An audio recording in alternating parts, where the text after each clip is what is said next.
तो जेलेंस्की जल्दी से जल्दी घुटने टेक देंगे। इसके लिए पुतिन ने अपने रक्षा बजट को बढ़ाकर दोगुना कर दिया है।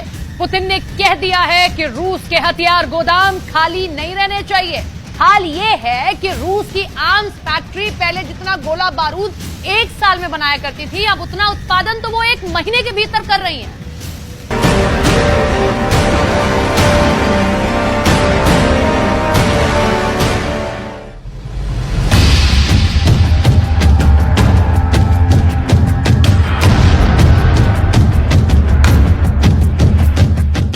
खार्किव में ड्रोन अटैक, बिल्डिंग तबाह। ज़पोरिज़िया में जबरदस्त पलटवार। एक ही अटैक में 180 से ज्यादा सैनिकों की मौत। 3 लेपर्ड समेत 5 टैंक तबाह। नीप्रो में यूक्रेन के कमांड सेंटर पर मिसाइल अटैक। सुमा में स्कूल पर मिसाइल अटैक से मची अफरा तफरी। कीव से लेकर खार्किव,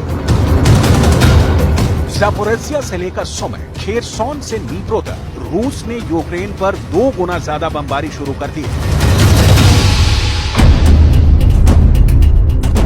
रूस अब 2 गुना रफ्तार से मिसाइल के हमले कर रहा है, तोपों से डबल अटैक कर रहा है।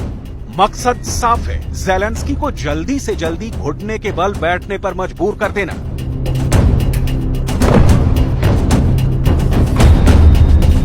ये तो बस शुरुआत है, आगे पुतिन का प्लान और भी ज्यादा घातक है। रूस यूक्रेन पर इतने बम बरसाने वाला है कि ज़ेलेंस्की गिन भी नहीं पाएंगे। रूस इतने हवाई हमले करने की तैयारी कर रहा है कि बाइडेन भी उसे नहीं रोक पाएंगे। पुतिन का इरादा इतने ड्रोन बरसाने का है कि नाटो के 31 देश मिलकर भी यूक्रेन को ना बचा पाए। पुतिन ने ज़ेलेंस्की के देश पर 2 गुना हमले करने की पूरी स्क्रिप्ट लिख दी है। पश्चिमी मीडिया की रिपोर्ट्स में दावा किया गया है कि रूस ने 2023 के लिए अपने रक्षा खर्च को 2 गुना कर दिया है। अब रूस का रक्षा खर्च 8,28,000 करोड़ हो गया है। रूस ने पहले 2023 के लिए रक्षा खर्च 4,47,000 करोड़ तय किया था, लेकिन शुरुआती 6 महीनों में उसने 12% यानी 52,000 करोड़ रुपए ज्यादा खर्च किए, जिसके बाद अब पुतिन ने ये बड़ा फैसला किया है। इस जंग को पुतिन हर हाल में जीतना चाहते हैं। बाइडेन और नाटो को हराने के लिए कुछ भी कर गुजरना चाहते हैं, फिर चाहे कितने रुपए खर्च हो जाएं, कितना भी रक्षा बजट बढ़ाना पड़े। रूस ने 2011 से 2022 के बीच रक्षा के क्षेत्र में बजट का इजाफा सबसे ज्यादा 23% रखा, सबसे कम 13.9% रखा, जबकि 2023 के डिफेंस बजट का 57.4% हिस्सा अब तक रूस खर्च कर चुका है। जुलाई में रूस के उप रक्षा मंत्री डेनिस मेंटुरेव ने कहा था कि रूस की डिफेंस इंडस्ट्री ने 2022 में जितने हथियार बनाए थे, उससे ज्यादा अब वो 1 महीने में बना रही है। सुरक्षा खर्च बढ़ाने के साथ ही हथियारों के प्रोडक्शन में भी तेजी आई है। अब ये तस्वीर देखिए, ये 11 जुलाई की है। रूस के रक्षा मंत्री सर्गेई शोइगु खुद रूस की हथियार फैक्ट्री गए और प्रोडक्शन का जायजा लिया था। Достаточно эффективно, энергично. По многим параметрам опережаем выполнение гособоронзаказа. По отдельным параметрам превзошли, или точнее перекрыли уже задания этого года. Исходя из этого, необходимо сформулировать наши задачи на... शोइगु पूरी तरह से एक्टिव है और वार की हर रणनीति पर नजर बनाए हुए हैं। कभी वो हथियार फैक्ट्री का दौरा करके आर्म्स प्रोडक्शन का अपडेट ले रहे हैं, तो कभी जनरलों की मीटिंग कर युद्ध की आगे की रणनीति पर चर्चा कर रहे हैं। ये 26 जुलाई की तस्वीर है, जब शोइगु ने रूस के 100 जनरलों के साथ ऐसी मीटिंग की है। इस मीटिंग में मॉस्को के अलावा यूक्रेन में बैठे 50 मोर्चों के जनरल ऑनलाइन जुड़े।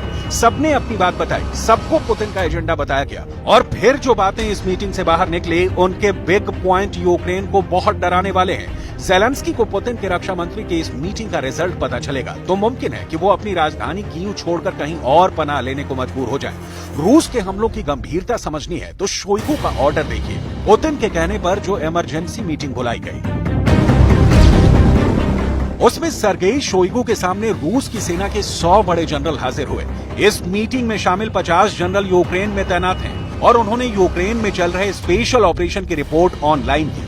पुतिन की तरफ से इन 50 जनरलों को यूक्रेन के 200 ठिकानों पर अब तक के सबसे बड़े हमले लॉन्च करने का ऑर्डर मिला है। यानी एक जनरल को अब 4 ठिकानों पर बमबारी करनी है या वहां कमांडो ऑपरेशन चलाना है। В складывающейся обстановке приняты дополнительные меры по повышению защиты от нападения с воздуха и моря. В разы увеличена интенсивность ударов по украинским военным объектам, в том числе обеспечивающим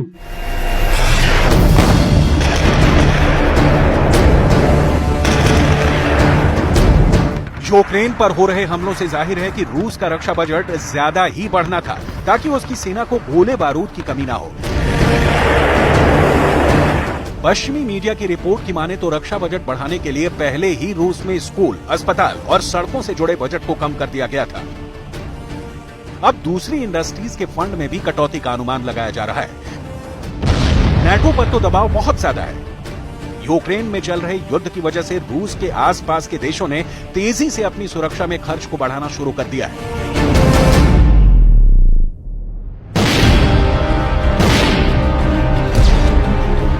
फिनलैंड ने सेना के खर्च में 36%, वहीं लिथुआनिया के खर्च में 27% की बढ़ोतरी हुई, जबकि यूक्रेन का खर्च 6% बढ़ा।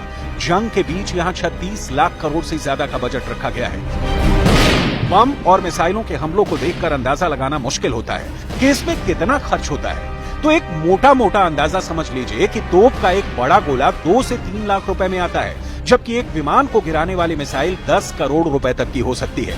हालात तो ऐसे हैं कि रूस एक एक दिन में 20 से 50 हजार गोले दाग रहा है, जबकि यूक्रेन रोजाना 5 से 10 हजार गोले ही दाग पा रहा है। इसलिए युद्ध ने यूक्रेन को पूरी तरह तबाह करने के साथ साथ रूस के सामने बजट का संकट पैदा कर दिया है। हालात ऐसे हैं कि रूस के पड़ोसी देशों ने भी रक्षा बजट में गजब का इजाफा कर लिया है या करने को तैयार है। अमेरिका का मौजूदा रक्षा बजट 71 लाख करोड़ रुपए है। अमेरिका ने 0.7% की बढ़ोतरी रक्षा बजट में की है। चीन ने 4.2% तक रक्षा बजट बढ़ा दिया है। फिलहाल चीन का रक्षा बजट 23 लाख करोड़ रुपए है। रूस ने सबसे ज्यादा बजट बढ़ाया है। रूस ने अपना डिफेंस बजट 9.2% तक बढ़ा दिया है। अब रूस का रक्षा बजट 7 लाख करोड़ को पार कर गया है। जापान और रूस की भी बनती नहीं है। जापान का भी रूस से हमेशा टकराव रहता है। जंग शुरू होने के बाद उसने भी अपना रक्षा बजट बढ़ा दिया है। जापान का रक्षा बजट 3 लाख करोड़ रुपए है। उसने डिफेंस बजट 5.9% तक बढ़ा दिया है।